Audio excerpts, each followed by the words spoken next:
Olá, eu sou o Michel Falconieri E eu, Renato Falconieri. e nós somos o Casal Cristão. Olá, irmãos, graça e paz. Estamos aqui para mais um dia, de vídeo da nova série O Natal Verdadeiro. Hoje, dia 7 de dezembro, a gente vai ler o capítulo 7, Ele também é dividido em algumas partes. Nós vamos tentar abordar ela de forma objetiva para vocês. E continuamos pedindo que vocês possam fazer o desafio em casa, com sua família, de ler um capítulo de Lucas por dia até a véspera do Natal. E antes também de começarmos, a gente já pede que você curta, se inscreva, compartilhe. E vamos para a nossa oração, para que a gente possa começar a folhear a palavra de Deus. Oremos. Senhor meu Deus, te agradecemos por mais um dia, te agradecemos pela nossa saúde, pelo teu cuidado, pela tua misericórdia e pela tua graça. Que o Senhor abençoe cada pessoa que assistir esse vídeo e esteja conosco, para que a gente só fale aquilo que for da tua vontade, aquilo que for realmente a tua palavra, para que a gente não seja pedra de tropeço para ninguém. Amém. Abençoa cada um que assistir esse vídeo, cada família representada por eles, em nome de Jesus. Amém. É isso aí, meus irmãos. A primeira parte do capítulo 7 de Lucas começa aí, vai até o verso 10, tá? Só lembrando o finalzinho do capítulo 6, ontem Jesus estava falando sobre os dois fundamentos, que é a casa construída na rocha, que é Deus, e a casa construída na areia.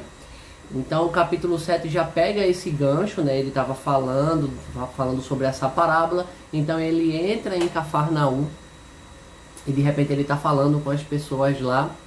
Então chegam dois anciãos, e conversa com ele a respeito do servo de um centurião, então, que estava doente, certo? E esse servo desse centurião, o centurião, ele tinha muita estima desse servo, não só o centurião, como muitas pessoas ali daquela localidade.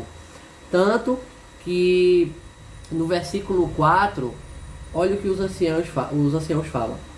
Este, chegando-se a Jesus, com instância lhe suplicaram, dizendo: ele é digno de que lhe faças isto, porque é amigo do nosso povo, e ele mesmo nos edificou a sinagoga.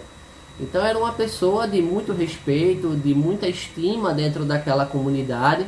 Então Jesus resolveu atender ao pedido daquelas pessoas e foram até a casa lá do centurião para fazer a cura a respeito desse servo, E logo quando ele entrou lá na aldeia, o servo mandou duas pessoas ao encontro de Jesus, dizendo o seguinte, verso 8: porque também eu sou homem sujeito à autoridade, e tenho soldados às minhas ordens, e digo a este: vai, e ele vai, e a outro: vem, e ele vem, e ao meu servo: faze isto, e ele o faz. Certo? Ele tinha dito a Jesus que ele não era digno de receber Jesus dentro da casa dele, porque ele já sabia que Jesus era um grande profeta, Na verdade, ele era o Messias. Então ele mandou essas pessoas porque ele disse que não era digno de receber Jesus dentro de casa. E sabia que Jesus tinha tanta autoridade só pelo falar, que ele já tinha ouvido aí a fama de Jesus, e que ele tinha tanta autoridade sobre a palavra, que o próprio centurião disse, eu também tenho pessoas sobre a minha autoridade, que eu digo vai e esse vai, e eu digo vem e esse vem. Então Jesus se admirou daquela fé daquele homem, Então ele disse assim, no verso 9, parte B: afirmo-vos que nem mesmo em Israel achei fé como esta. Verso 10: e voltando para casa os que foram enviados, encontraram curado o servo. Amém? Então a autoridade da palavra de Deus aí em prática, certo? E também a fé daquele centurião, que sabia que mesmo pela palavra Jesus era capaz de curar aquele servo dele doente. Ok? Vamos passar aí para a próxima explicação aí do capítulo, e aí eu passo a palavra para minha esposa. Bom, a partir do versículo 11 ao 17, tem a passagem que Jesus ressuscita o filho de uma viúva. Eu acredito que muitos de vocês conheçam essa passagem, de que estava vendo já o enterro, desse filho dessa viúva. E Jesus se compadeceu daquela mulher, né, que estava chorando ali a morte do seu filho. E ao se compadecer, ele disse para ela, não chore, né? E aí ela se aproximou do caixão e os que carregavam pararam. Jesus disse, jovem, eu digo, levante-se. Né? E o jovem sentou-se e começou a conversar com todos que estavam ali. Todos ficaram cheios de temor e louvavam a Deus. Amém. Um grande profeta se levantou entre nós, diziam eles. Deus interveio em favor do seu povo. E essas notícias foram, né, se espalhando lá na Judéia. Amém. Então, assim, o que a gente pode retirar de aprendizado pra gente, né? Já que a gente está tentando pegar certos aspectos dessas passagens para trazer para nossa vida.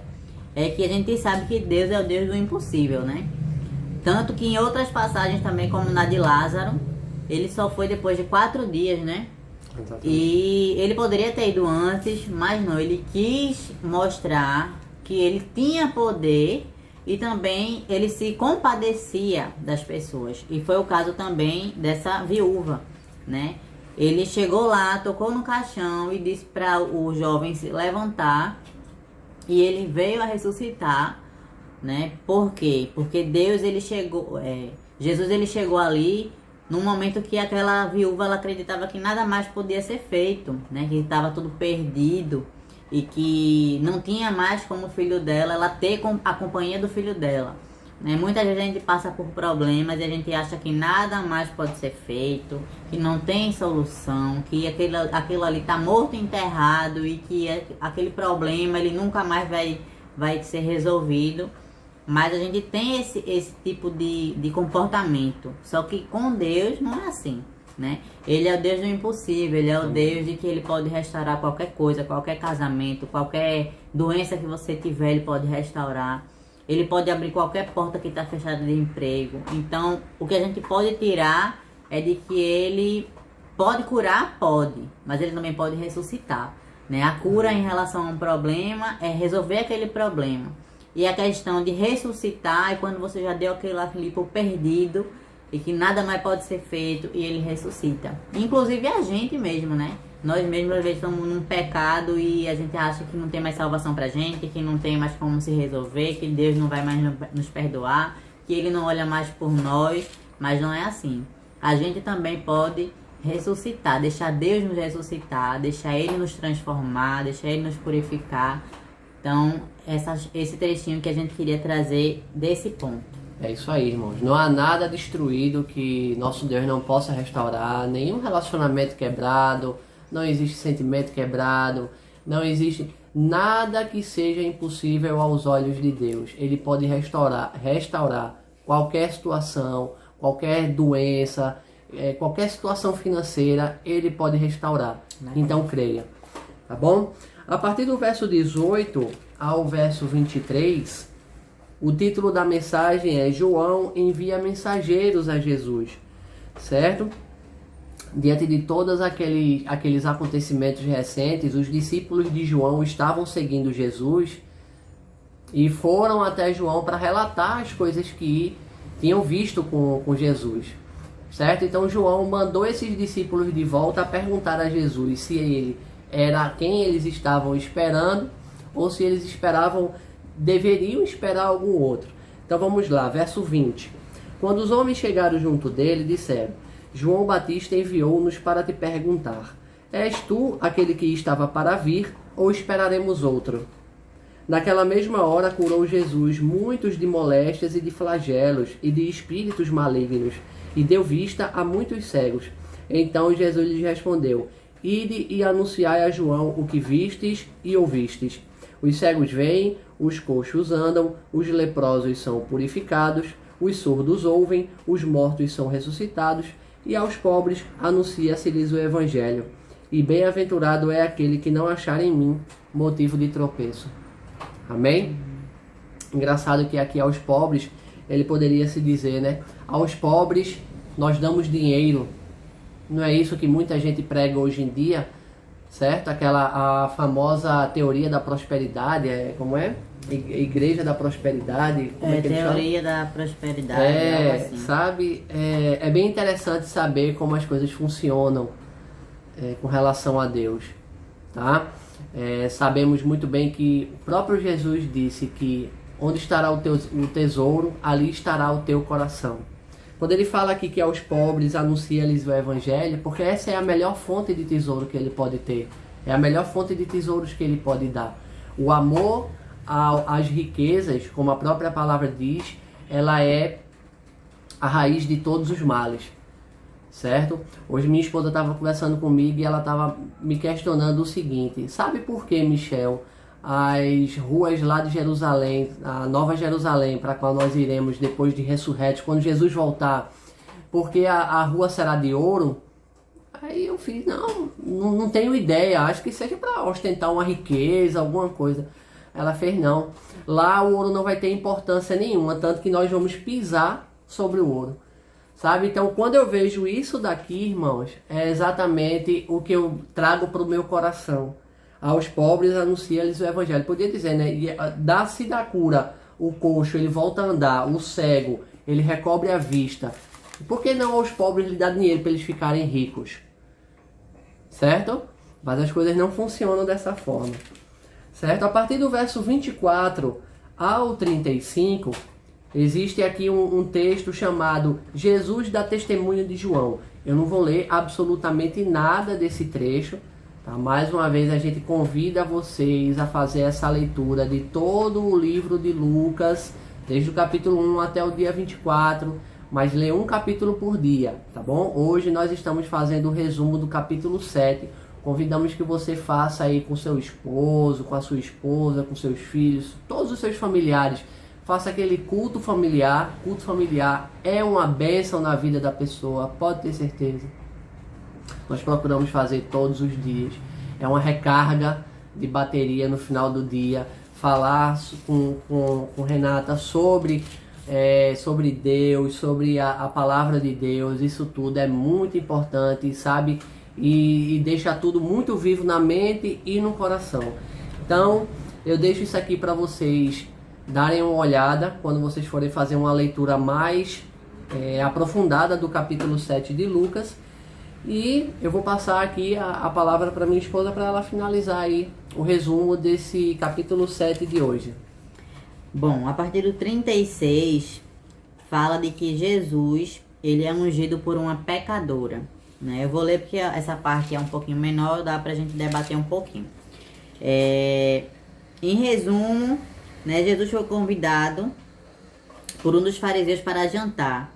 E aí foi à casa dele e reclinou-se à mesa. Ao saber que Jesus estava comendo na mesa dos fariseus, certa mulher daquela cidade, que era pecadora, né, trouxe um frasco de alabastro com perfume e se colocou atrás de Jesus a seus pés. Chorando, começou a molhar-lhe os pés com suas lágrimas. Depois enxugou com seus próprios cabelos, né? Ao ver isso, o fariseu que havia convidado disse a si mesmo: se este homem fosse profeta, saberia quem nele está tocando e que tipo de mulher ela é, uma pecadora. Então disse Jesus, né, tenho algo a dizer a vocês. E aí ele disse: diga, mestre. E aí ele fala daquela parábola, né? Como é o nome da parábola? Os dois credores. Dos dois credores, que um deve menos e o outro deve mais. Eu vou tentar resumir para vocês essa parábola. A gente também fez um vídeo falando dessa parábola. Desculpa, só uma correção. São os dois devedores, na verdade. Pronto. E tem um vídeo sobre essa parábola no canal. Eu vou deixar aqui em cima para vocês clicarem. Se vocês tiverem interesse, vocês, depois que terminar isso, vocês vão lá para se aprofundar um pouco mais nessa parábola, né? E aí ele fala qual dos dois foi mais perdoado, né? Qual foi a dívida que foi maior e que teve mais perdão? Será que foi aquele que devia menos ou que deveria mais? E aí ele diz, né? Simão diz assim: suponho que é aquele a quem foi perdoada a dívida maior, ou seja, aquele que devia mais. E ele disse: você julgou bem. E aí em seguida virou para aquela mulher, a pecadora, né? E disse: vê essa mulher, entrei em sua casa, mas você não me deu água para lavar os meus pés. Ela, porém, molhou os meus pés com suas próprias lágrimas e enxugou com seus próprios cabelos. Você não me saudou com um beijo, mas essa mulher, desde que entrei aqui, não parou de beijar os meus pés. Você não ungiu minha cabeça com óleo, mas ela derramou perfume nos meus pés. Portanto, eu digo, os muitos pecados dela lhe foram perdoados, pois ela amou muito, mais que aquele a quem pouco foi perdoado, pouco ama. Ou seja, quanto mais nós somos perdoados, mais o amor de Deus ele nos constrange, né? A amar mais, a estar ali aos pés de Jesus, a nos humilharmos, né? A exaltar o nome do Senhor. Então, muitas vezes a gente faz assim, eu peco pouquinho, aquela pessoa ali da igreja peca mais. Mas aí que você se engana, não é porque você peca pouquinho que quer dizer que você é preferido de Deus porque você peca pouquinho, porque você é quase um santinho ou santinha. Muito pelo contrário, né? Ele ama, se é que eu posso falar assim, muito mais aquele que peca mais. Porque aquela pessoa que tem mais pecados, ela é mais perdoada e ela reconhece mais o perdão de Deus do que a gente, que peca pouco, por exemplo. Né? A gente acaba dizendo assim, eu só fiz aquele pecadinho que é menor do que o de fulano. Não existe isso de pecado menor ou pecado maior. Existe a questão da gente reconhecer mais que é pecador e se humilhar mais perante Deus. Amém. E aí Jesus diz a ela, aquela mulher, né, que seus pecados foram perdoados e a sua fé te salvou, vá em paz. Então, com essa passagem a gente encerra o capítulo 7 e vê aí, né, a questão do perdão de Deus, do tamanho da graça de Deus, o quanto Ele pode fazer por nós, inclusive em nos ressuscitar, né, ressuscitar os nossos sonhos, ressuscitar a nossa vida espiritual, às vezes um emprego que você tanto está buscando. Então, para Deus nada está perdido, nem mesmo quando aquele jovem estava morto, era o fim da vida dele, porque Jesus foi lá, simplesmente tocou no caixão e mandou ele se levantar, e assim aconteceu, como o de Lázaro, né, que é uma passagem que eu gosto muito, que Jesus poderia ter chegado antes, mas não, ele esperou passar o tempo, esperou que as pessoas acreditassem que nada mais poderia ser feito para que ele pudesse agir. Então, com essa passagem a gente encerra o capítulo de hoje e esperamos que vocês estejam gostando. Se tiver alguma dúvida que a gente possa também esclarecer para vocês, deixa nos comentários, né? Se inscreve, não esquece, porque aí você vai ficar recebendo os próximos vídeos. E é isso. Tem mais alguma coisa a dizer? É isso aí. Eu só queria fazer um adendo que tem uma música, tá? Isso não tá na palavra de Deus, mas tem uma música muito bonita que ela diz assim: feliz é aquele que chora lembrando dos seus pecados. Tá? É uma música muito bonita e você pode até pensar que isso não tem sentido.